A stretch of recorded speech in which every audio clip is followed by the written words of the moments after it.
cautivos. Verdaderamente podemos decir, el reino de Dios se ha acercado, el reino de Dios está con nosotros, el reino de Dios está en medio de aleluya, de esta tierra, de esta ciudad. El reino de Dios se está haciendo conocer. Gloria a Dios. Ciertamente el reino de Dios está con nosotros. El mismo Jesús, el mismo Señor está en medio de nosotros y su reino está con nosotros. Ellos no lo podían entender, no llegaba su conocimiento a estas profundidades. Jesús sigue hablando, pero si yo por el Espíritu de Dios echo afuera a los demonios, ciertamente ha llegado a vosotros el reino de Dios. Pues ¿cómo puede alguno entrar a la casa del hombre fuerte y saquear sus bienes si primero no le ata? Entonces podrá saquear su casa. Y el que no está conmigo, contra mí está. Y el que conmigo no recoge, desparrama. Por tanto digo, todo pecado y blasfemia será perdonado a los hombres, pero la blasfemia contra el Espíritu Santo no les será perdonada. Cualquiera que diga alguna palabra contra el Hijo del Hombre será perdonado, pero el que hable contra el Espíritu Santo no será perdonado, ni en este siglo ni en el venidero. Si el árbol es bueno, su fruto será bueno, y si el árbol es malo, su fruto será malo. Pero por el árbol se conocerá su fruto.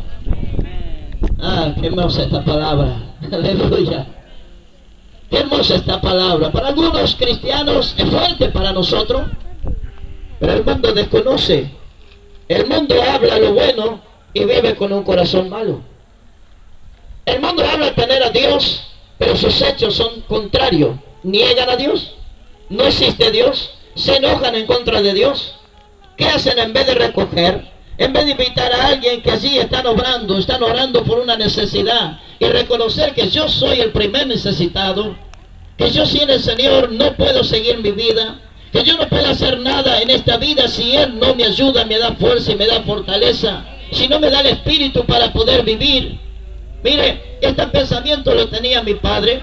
Cuando mi papá me convierto al Evangelio, él me quería echar de su casa, yo morí como su hijo, para él no existía. Para él lo único que existía era su corazón. Él trabajaba, tenía su fuerza, tenía sus manos, Dios no le daba el dinero, Dios no le daba de comer. Ese era el pensamiento inicuo que tenía mi papá. Mi papá tenía un orgullo tremendo que solamente con su fuerza podía hacer todo esto. Y un día me dijo, no me vengas a hablar de Dios. Para mí Dios no existe. Existo yo que tengo la fuerza y a mí todo lo que hago es para mí. Bueno, la Biblia dice todo lo contrario. Y entonces ese día cuando estaba diciendo mi papá, y dice, si seguís yendo a esos lugares donde están esos locos que hablan de Dios, yo te echo de mi casa. Aleluya. A Jesús lo echaron, a Jesús lo menospreciaron, a Jesús lo aborrecieron, a Jesús no lo podían ver, que lo colgaron en la cruz y pensando se terminó. Aleluya. Para el mundo, para nosotros Jesús está vivo. Aleluya. El mundo pasa y su deseo, pero el que hace la voluntad de Dios permanece para siempre. Y mi papá tenía este pensamiento. Mi papá tenía en su corazón esta atadura, esta ligadura, porque nunca había tenido un encuentro con el Señor. Mi papá era un hombre pecador, como todos nosotros hemos pecado, pero hoy tenemos la salvación que Dios nos ha perdonado. La salvación tenemos en nuestro corazón, que el Señor nos ha hecho libre, y hoy podemos hablar de esta libertad. Hoy podemos decir que amamos a Dios, podemos decir que confiamos en Dios, podemos decir que Dios nos ayuda, que Dios nos fortalece, y en todos los problemas el Señor, aleluya, nos enseña confianza, fe, para poder seguir creyendo en Él, para seguir viviendo con Él, para no menospreciar la gracia de Dios sobre nuestra vida, porque hoy el mundo, porque cuando le va bien Dios existe, pero cuando le va mal se terminó Dios, lo comienzan a maldecir, Dios no existe para mí, se murió, se terminó. Esa es la idea que tenemos nosotros en el corazón cuando solamente tenemos una religión. Y mi papá no tenía ni religión, ni tenía a Dios en su corazón, porque dice el necio en su corazón, no existe Dios. No existe Dios. Para ellos el único que existe es su persona. Existe su fuerza. Existe solamente su pensamiento, que todo lo que hace es para bien. Ese día cuando estaba hablando mi papá me dice el Señor, mira, no te preocupes por lo que voy a hacer con tu padre, pero yo le voy a mostrar que existo y que las fuerzas son mías. Y ese momento cuando Dios me habló, me voy para mi casa con todas estas palabras que mi padre me había hablado, con todas estas palabras que habían golpeado sobre el corazón, pero no afectó, porque el Señor estaba con nosotros. Y si Él es con nosotros, ¿qué en contra nuestra? Dice la palabra. Por tanto, nada puede afectar sobre nuestro corazón cuando hay una confianza, cuando hay una esperanza firme en su poder, en su deidad, en su amor, en su misericordia. Y me voy a casa y de repente pasaron 3 días y mi madre me habla, tu papá dice está hospitalizado. Y le digo, ¿qué le pasó? No sé, estaba comiendo y quedó con la carretilla colgada. ¿Cómo le digo? Sí, se le cayó la carretilla, como que se le descolgaron los huesos. Y tuvimos que internarlo. Me acordé de lo que Dios me había dicho. No te preocupes por lo que haré con tu padre, pero yo le voy a mostrar que existo. Y entonces me dice, está en el hospital. Y mi papá, en todo su trabajo, él tuvo una disciplina que sus notas eran puros 10. Desde que entró a ese trabajo, él trabajaba en una base aérea como empleado civil. Sus notas, su manera, su conducta, todos hablaban de él y todos lo conocían. Pero había alguien que lo conocía y que iba a hablar de él después. Alguien que no conocía y que no podía hablar, pero todo el mundo hablaba de papá. Tu papá es así, tu papá es así.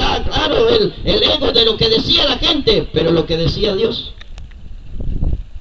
Es importante que tanta gente puede alabarle y hacer un montón de cosas para su vida, pero si Dios no está por medio de nosotros, no hay nada en esta vida que pueda cambiar nuestra situación. No hay alegría, no hay felicidad, solo es un pasar. Por eso dice, cielo y tierra pasará. Es un pasar, es un pasatiempo que el hombre y la mujer vive sobre la tierra y vive tan aferrado a su propia confianza, a su propio mérito, quitándole la gloria al Señor. Ellos no lo conocían a Jesús, lo trataron que era Satanás, Belcebú, príncipe de los demonios. Mi papá fue a parar al hospital psiquiátrico, donde allí están las personas que por causa de su pecado, por causa de su vida, por causa de la separación de Dios, ahí hay gente que son religiosas, pero hay gente que se apartaron y dejaron a Dios y están adentro de ese hospital psiquiátrico. Porque la Biblia dice claramente que el que deja el camino de la justicia y de su verdad, el estado postrero viene a ser peor que el primero. No es solamente la persona que conozca o la persona que desconozca. La persona que no sepa amar a Dios, que no sepa honrar a Dios, va a pasar por esas situaciones. Un tormento, una cautividad. Cautividad quiere decir estar preso. Y mi papá allí estaba preso de sus propias palabras. Mi papá fue a parar allí con su carretilla caída. Se babeaba como un niño. Mi papá no tenía fuerza. Mi papá lloraba porque todas las personas que veían y estaban allí, y le decían, mira cómo está. Y mi papá no quería que nadie lo viera de esa manera. Estaba avergonzado de que lo vieran así. Pero él tenía las mejores notas. Era alabado por todas las personas. Pero Dios no estaba con él. No había fuerza sobre su vida. No había esperanza sobre su vida. Y en ese momento cuando mi mamá me llama, vamos con mi esposa al hospital. Allí. Y entramos a ese lugar, y sin duda que nadie puede permanecer en ese lugar por las cosas que se ven. Venía uno, decía que era Jesucristo, venía, parecía una mujer, dice yo soy la Virgen María, venía otro de así, yo soy Dios. Así que mire, allí en aquel lugar es un tormento totalmente, pero porque desconocen a Dios, porque no conocen el poder y la deidad y el amor del Señor. Y es lógico que piensen de esa manera. Y allí estaba mi papá y entraba uno, peor todavía, estaba atormentado. Y cuando llegamos, le dije, papá, ¿cómo estás? Y acá balbuceando me dijo, acá estoy. ¿Qué te pasó? No sé, dice. Pero ¿por qué no le pedí al Dios que vos me hablás? Al Dios